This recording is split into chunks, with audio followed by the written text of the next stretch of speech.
Due to my mother leaving when I was a child and telling me she left because of me, and then several times disowning me, like I was a little kid, but there was a few times, there's only one that I really remember real clearly the whole thing, but I defended my brother against a step cousin who was much bigger than him and older than him and smacking him around. And I got in a fight with that cousin, which embarrassed my mother, who was trying to impress her new husband's family. She drove us home about 90 miles an hour, going through red lights. I can vaguely remember, I'm pretty sure that we were laying on the floor of a minivan crying. Like, not even in the seats, not buckled. I'm pretty sure we were cowered on the floor. And she brought us home to our father and she said, "Take these fucking kids. These kids aren't mine." I was disowned a handful of times. I've been beat up, like physically beat up quite a few times. I've had some pretty severe injuries and none of them caused me, not severe, but I've been hit pretty hard. And none of these things still cause me pain. The things that cause pain 40, 50, 60 years later are not bullets, they're words. I've always been a limerent person, and it's always been related to the failure to keep a female.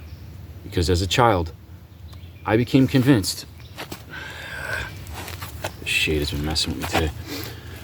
I became convinced at 4 or 5 years old that the marital strife that I grew up under, the screaming household, that it was like a report card for my life, that it was happening because of me.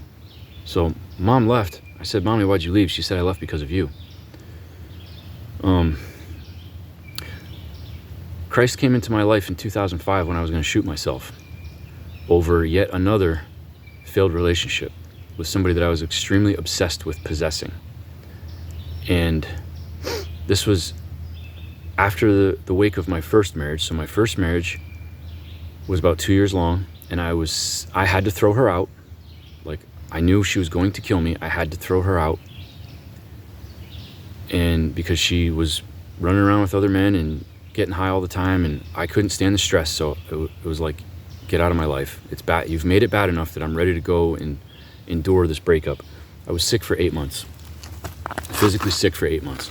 I became a womanizer, and I would go from, one to the next, one at a time, seeking secure attachment, seeking the thing that only my grandmother, rest her soul, my grandmother loved me no matter what, unconditionally. I could be bad and not question, will she still love me?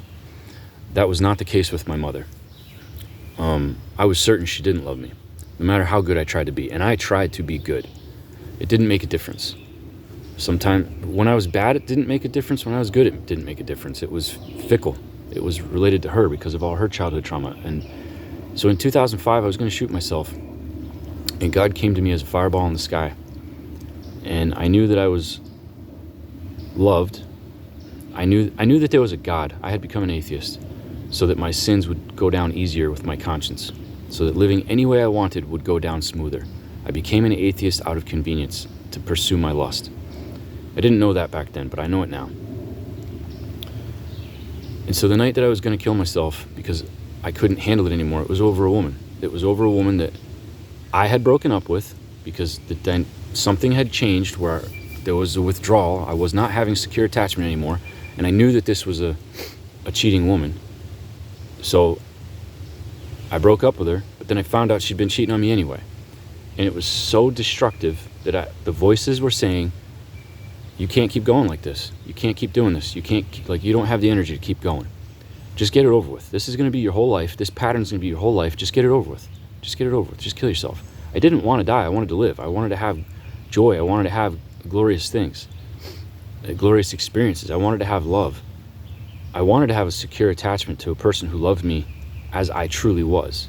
But I had become a complete con artist, primarily to myself, about who I really was. And who could really love that? So I forgave my mother that same year, 2005, and God started working on me. And then I turned my back on Christ. I ran right back to my sins, just like Israel. And went back to pursuing to womanizing. Went back to womanizing. I ended up married for the second time. against my will because of an accidental pregnancy, and that's produced a daughter and then a son that are, I would be lost without them. They're the greatest gifts anyone ever gave me. Thank you, Erica. Thank you, Erica. They are the greatest gifts anyone ever gave me.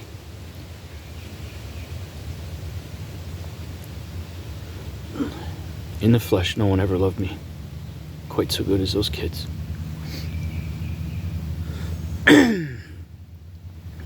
I developed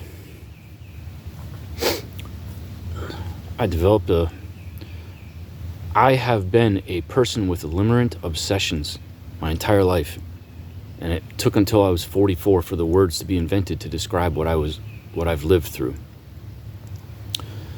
If I'm striking a chord with any of you, subscribe, because I've been in the pit and I'm headed to the palace. If you want to go to the palace, you come with me.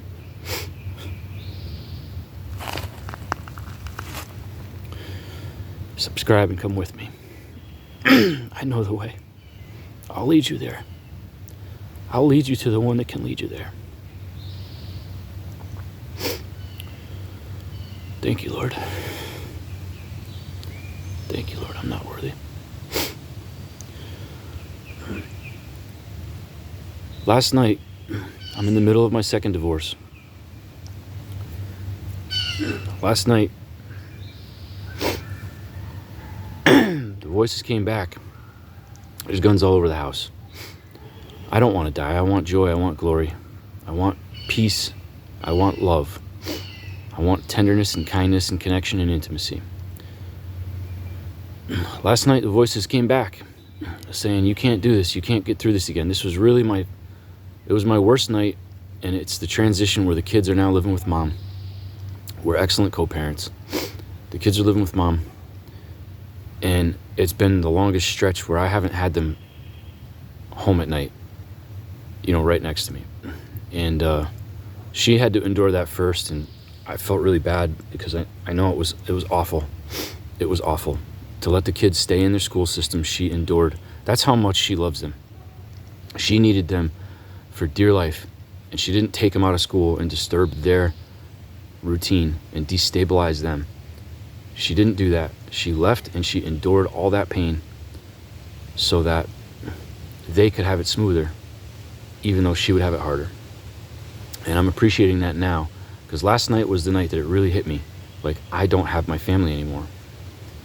And there's an obsession that has wanted to get them back, but the kids and the wife are inseparables. So for me to get the kids back psychologically has meant having to get the wife back. And I have tried. I have tried to draw back with her and to reconcile, but the way that we still are is so destructive that I have tried to pull her back, gotten her back, experienced it, and then said, no, I can't do this, and pushed her back away numerous times, which has been very unfair to her, very bewildering, and I'm sure very discouraging, because my emotional self-regulation has been at fault this entire time. I'm not where I need to be. I'm not where I need to be for her, and maybe she's not where she needs to be for me, and maybe we never will be. Maybe we will, maybe we won't. I don't know. What I do know is that if she were to die and I was to go out to start recruiting for best possible mother, like a replacement, there would be no such thing as finding a replacement for her as a mother. And I think that she would say the same about me. While she still lives, there's absolutely no way for me to find a comparable replacement for her as mother of my kids. So there's nothing I love more than Jesus. And after that is my kids. And the very best mother for my children is my ex-wife, second wife, whatever you want to call her. The one that I am separating from, we've already signed our divorce. The one that I'm divorcing right now. We are divorcing each other right now. Our marriage